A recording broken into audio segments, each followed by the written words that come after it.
Hello everyone, welcome to जीवन tutorials. Last time मैंने आपके पास डिस्कस किया था जो आपके पास इंस्ट्रूमेंटेशन थी यूवी स्पेक्ट्रोस्कोपी में, उसकी जो मैंने डिस्कशन है वो आपके साथ कर ली है। अब मैं जो नेक्स्ट डिस्कस करने वाला हूँ आपके पास principle of UV spectroscopy discuss करने वाला हूँ। Principle of UV spectroscopy discuss करने वाला हूँ।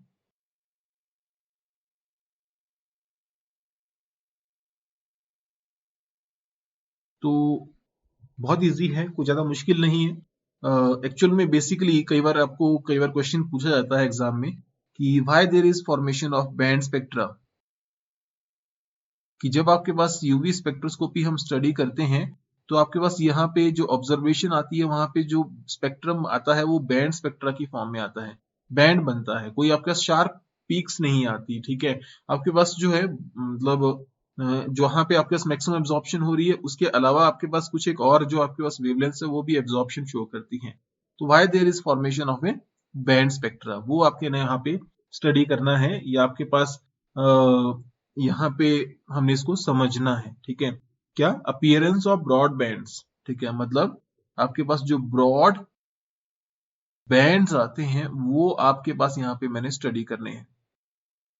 इसको स्टडी करने के लिए मैं क्या करता हूं, पहले आपके पास स्ट्रक्चर डिस्कस कर लेता हूं कि जो एटम और मॉलिक्यूल में स्ट्रक्चर्स होती हैं बेसिकली कैसे होती हैं। ठीक है, तो इसके लिए एक स्ट्रक्चर बना देता हूं आपके पास। देखिए ये स्ट्रक्चर मैं आपके साथ डिस्कस कर रहा हूं, बुक्स में मुझे नहीं लगता कि आपके पास स्ट्रक्चर दी होगी। तो जैसे जैसे मैं आपके पास यहाँ पे डिस्कस करूंगा वैसे वैसे आपने बनानी है और उसके थ्रू थ्रू आप इजिली समझ जाएंगे। वैसे बुक्स के थ्रू भी कोई इश्यू नहीं है, ये बहुत इजी है। तो मैंने क्या किया, यहाँ पे एक इलेक्ट्रॉनिक एनर्जी लेवल बनाने की कोशिश कर रहा हूं। तो ये इलेक्ट्रॉनिक एनर्जी लेवल है, फर्स्ट इलेक्ट्रॉनिक एनर्जी लेवल। ये आपके पास फर्स्ट एनर्जी लेवल है, इलेक्ट्रॉनिक एनर्जी लेवल लिख दिया मैंने, ये देखिए इलेक्ट्रॉनिक एनर्जी लेवल है। अब उसके बाद यहाँ पे जो एनर्जी है वो राइज कर रही है ऊपर, एनर्जी क्या कर रही है इसकी, राइज कर रही है। और मैं ऊपर एक और इलेक्ट्रॉनिक एनर्जी लेवल बना रहा हूं, ये एक इलेक्ट्रॉनिक एनर्जी लेवल बना दिया। और यहाँ पे ये जो इलेक्ट्रॉनिक एनर्जी लेवल था ये E1 था, सॉरी E0 लिख दिया, E0 E0 और ये लिख दिया E1। ठीक है, अब आपके पास ये दो एनर्जी लेवल बताए। तो एटम में जो बेसिकली स्ट्रक्चर होती है वो इस तरीके से होती है, एटम्स में इस तरीके से स्ट्रक्चर होती है। क्या, वेरियस इलेक्ट्रॉनिक एनर्जी लेवल्स होते हैं। इसका मतलब यह हुआ कि अगर मुझे यहाँ पे ट्रांजिशन करवानी हो तो वहां पे डायरेक्टली ट्रांजिशन हो जाएगी। और कितनी वहां पे अगर मैं कितनी एनर्जी अप्रोक्सीमेट मतलब ऑन एन एवरेज की बात कर रहा हूं तो 1 ऑटो जूल, अगर मैं एटो जूल लगाता हूं तो आपके पास मतलब यहाँ पे ट्रांजिशन हो सकती है। या 1000 जेटा जूल अगर मैं यहाँ पे अप्लाई करता हूं तो यहाँ पे ट्रांजिशन हो सकती है। 1 zeta joule is equal to 10⁻21 joules and या 1 atto joule is equal to 10⁻18 joules, इसके बराबर रहता है। ठीक है, तो अब आपके पास मैंने ये बता दिया आपके पास इलेक्ट्रॉनिक एनर्जी लेवल। अब मैं क्या करता हूं, इलेक्ट्रॉनिक एनर्जी लेवल को आगे आपके पास थोड़ा सा तोड़ के बताता हूं। एक्चुअल में बेसिकली जो इलेक्ट्रॉनिक एनर्जी लेवल है, ऐसे लिख रहा हूं, इलेक्ट्रॉनिक एनर्जी लेवल जो है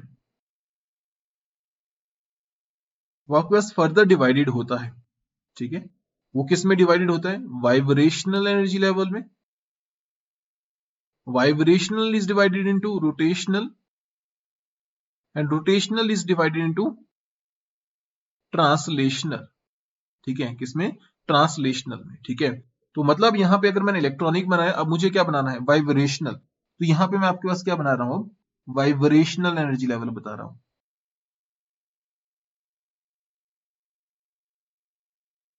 तो यहां पे मैंने आपके पास वाइब्रेशनल एनर्जी लेवल बना लिया।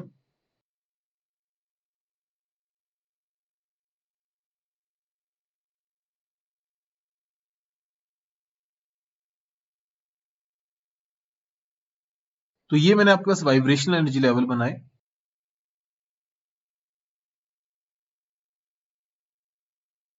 होप सो आप कंपेयर ना करें कि दूसरी स्ट्रक्चर में हाँ ये एनर्जी लेवल थोड़ा ऊपर था।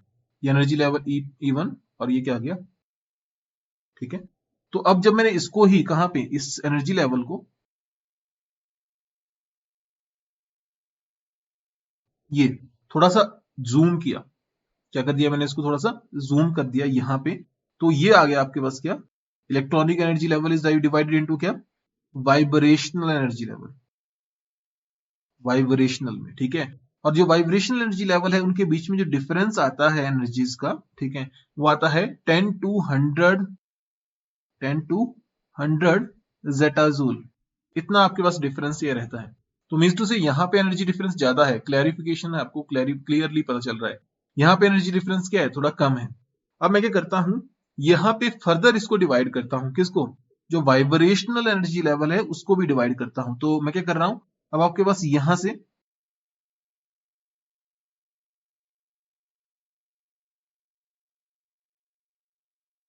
ये मेरे पास वाइब्रेशनल एनर्जी लेवल ले लिया मैंने,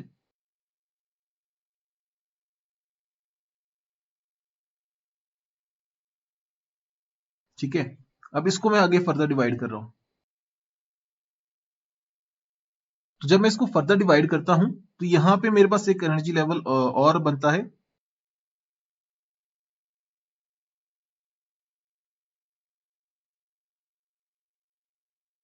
इस तरीके से।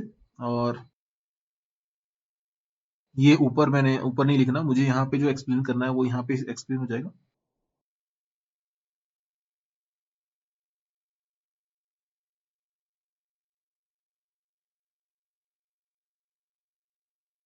तो ये बन गया आपके पास कौन से, रोटेशनल एनर्जी लेवल। अब इन दोनों की जो रोटेशनल, मैंने आपको ये एक्चुअल में जो लेवल है ना, ये वाला कंप्लीट, ये आपके पास वाइब्रेशनल है। ये वाला जो है ये कंप्लीटली ये वाला, ये आपके पास ये जो आपके पास इलेक्ट्रॉनिक एनर्जी लेवल है, ठीक है। ये इलेक्ट्रॉनिक है, इलेक्ट्रॉनिक में वाइब्रेशनल एनर्जी लेवल बताए हैं मैंने।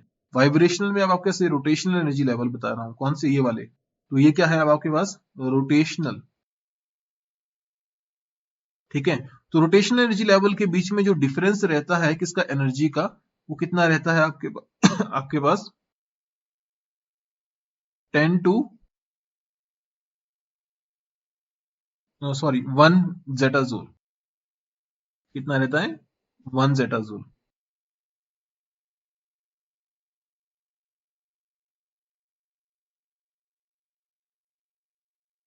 तो 1 जेटाजूल यहाँ पे डिफरेंस रहता है। तो देख लीजिए, आप समझ गए होंगे कि कितना स्मॉल डिफरेंस है। अब बेसिकली यहाँ पे जब ट्रांजिशंस होती हैं, तो मीन्स टू से ऐसा नहीं है कि जैसे एटम में, यहाँ पे एटम था और यहाँ पे ये जो कंडीशन मैं आपके पास बता रहा हूँ ये मॉलिक्यूल की बता रहा हूँ। अब जो ट्रांसलेशन एनर्जी लेवल है वो इससे भी छोटे होते हैं, तो उसका तो मैं यहाँ पे कंसीडर करने की जरूरत ही नहीं है कि अगर आपने इतने छोटे होते हैं कि उसको सेपरेट करना या सेग्रीगेट करना, ठीक है, बहुत मुश्किल हो जाता है। इवन स्पेक्ट्रोफोटोमीटर हाई रिजोल्यूशन जिसकी है उनमें भी, ठीक है। अब आपके पास जो वाइब्रेशनल और रोटेशनल है, इवन ये भी आपके पास सेग्रीगेशन नहीं कर पाता। कौन, आपके पास यूवी जो स्पेक्ट्रोफोटोमीटर है वो। कैसे, क्या मतलब हुआ इसका, मेरा बोलने का मतलब, मैं क्या करता हूँ एक स्ट्रक्चर और बना के बता देता हूँ आपको, ताकि यहाँ पे हमें क्लैरिफिकेशन और अच्छे से हो जाए। एक स्ट्रक्चर और बना रहा हूं आपके पास,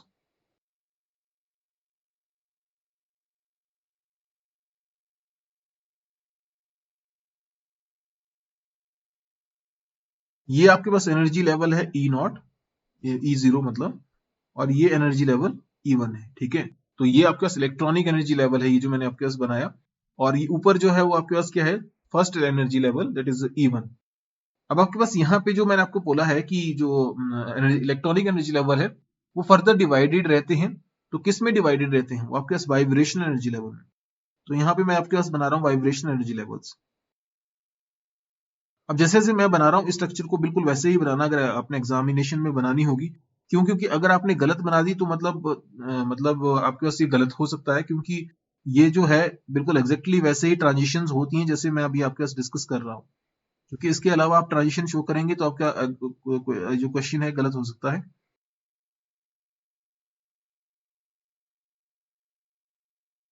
ये देखिए, अब आपके पास यहाँ पे जो एनर्जी लेवल है इसको मैंने लिख दिया न्यू 1, इसको लिख दिया न्यू 2, न्यू 3, क्योंकि न्यू से हम रिप्रेजेंट करते हैं बेसिकली, न्यू 4, और ऊपर जो एनर्जी लेवल है उसको new dash 1, new dash, sorry, अब आपके पास यहाँ पे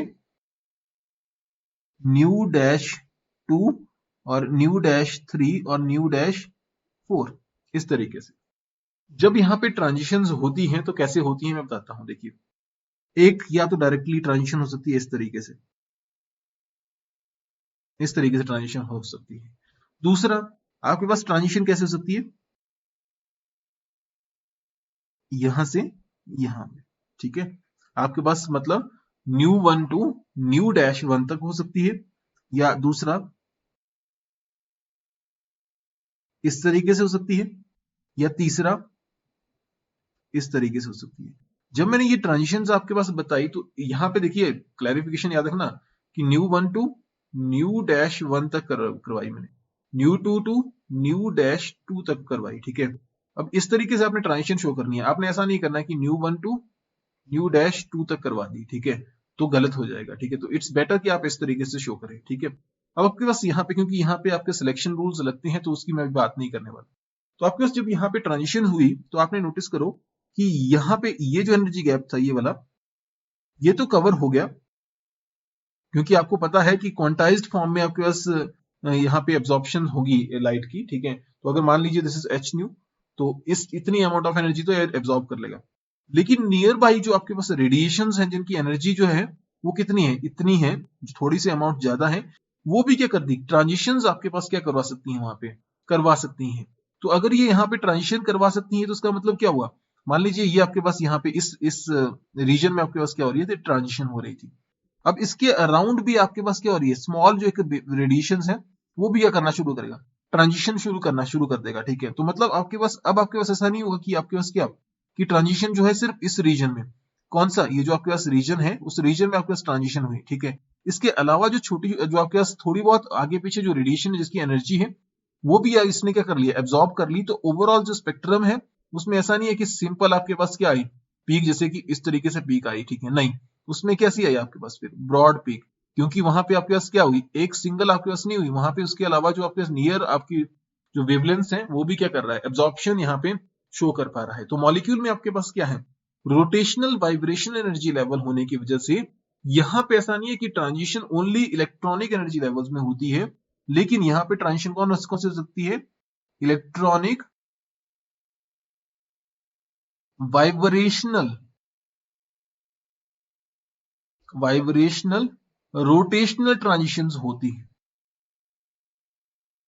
तो यहाँ पे electronic vibrational and rotational transitions हो सकती हैं, जिसकी वजह से आपके पास जो एटम है, जो आपके पास सॉरी मॉलिक्यूल है, वहां पे आपके पास क्या आ सकता है, स्पेक्ट्रम आ सकता है, जिसकी वजह से जो पीक जो आपके पास शार्प आनी चाहिए थी वो आपके पास क्या आ जाती है, ब्रॉड पीक्स आती है। तो ये आपके पास था, that is principle of absorption spectroscopy, जिसमें आपके पास लाइट क्या हम नहीं करी, ऐड करी। तो यहाँ पे मॉलिक्यूल ने क्या किया, लाइट एब्जॉर्ब करके हायर स्टेट में चला गया, क्योंकि मैंने आपके पास क्या, बेयर लैम्बर्ट लॉ में यही कहा था कि आपके पास जब लाइट फेंकते हैं तो मॉलिक्यूल लाइट एब्जॉर्ब करता है और वो क्या करता है, हायर स्टेट पे जाता है, मतलब एब्जॉर्प्शन शो करता है लाइट की, ठीक है। तो ये एब्जॉर्प्शन जब करेगा तो यहाँ पे ट्रांजिशन होगी किसमें, इलेक्ट्रॉनिक एनर्जी लेवल्स में, क्योंकि इतनी अमाउंट ऑफ एनर्जी सप्लाई कर सकता है। लेकिन इलेक्ट्रॉनिक एनर्जी लेवल में जो ट्रांजिशन हो रही है उसके अलावा आपके पास क्या, साथ में अकंपनी जो हो सकती है ट्रांजिशन वो किसमें, वाइब्रेशनल में भी हो सकती है एंड रोटेशनल में भी हो सकती है, ठीक है।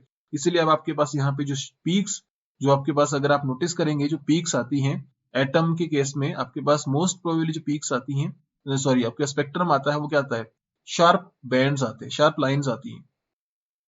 एटम के केस में शार्प लाइंस आती हैं, लेकिन जो मॉलिक्यूल के केस में फिर इसीलिए क्योंकि आपके पास जो ट्रांजिशंस हो रही हैं वो कौन सी हो रही है, इलेक्ट्रॉनिक वाइब्रेशनल रोटेशनल हो रही है साथ में, तो इसीलिए अब आपके पास वहां पे क्या बनता है, दैट इज बैंड स्पेक्ट्रा। तो ये आपके पास एग्जामिनेशन के लिए इंपॉर्टेंट है, आपके पास एग्जाम में पूछा जाता है कि why there is formation of band spectra, या ब्रॉड बैंड जो है वो अपीयर होते हैं किसमें, आपके पास यूवी स्पेक्ट्रोस्कोपी में, तो ऐसा क्यों होता है, तो आप इसको इजिली एक्सप्लेन कर सकते हैं। तो ये जो आपको मैंने आपको बताया ना कि आपके स्मॉलर गैप्स हैं, तो स्मॉलर गैप का यहाँ से क्लैरिफिकेशन आपको मिल रही है, ये देखिए यहाँ पे एनर्जीज के गैप्स का पता चल रहा है आपको, ठीक है। तो होप सो आपको ये पता चल गया होगा। ये था आपके पास प्रिंसिपल ऑफ यूवी स्पेक्ट्रोस्कोपी, या यूवी विजिबल स्पेक्ट्रोस्कोपी का प्रिंसिपल। अगर नहीं समझ आया होगा तो आपने बता देना है, फिर से कोशिश कर लूंगा इसको बनाने की। हालांकि आपको मैं इसकी जो जो आगे आने वाला जो टॉपिक्स है, जैसे कि अब इन द अपकमिंग टाइम में आपको इसको ग्राफिकली रिच करके जो एनिमेशन फॉर्म है उसमें बना के इसको बनाऊंगा। अभी के लिए ये इस तरीके से सफिशिएंट है। तो होप सो आपको ये पसंद आया हो। अगर आया है तो आप प्लीज लाइक करना, शेयर करना और सब्सक्राइब करना ना भूलें। Thank you for watching, see you next time.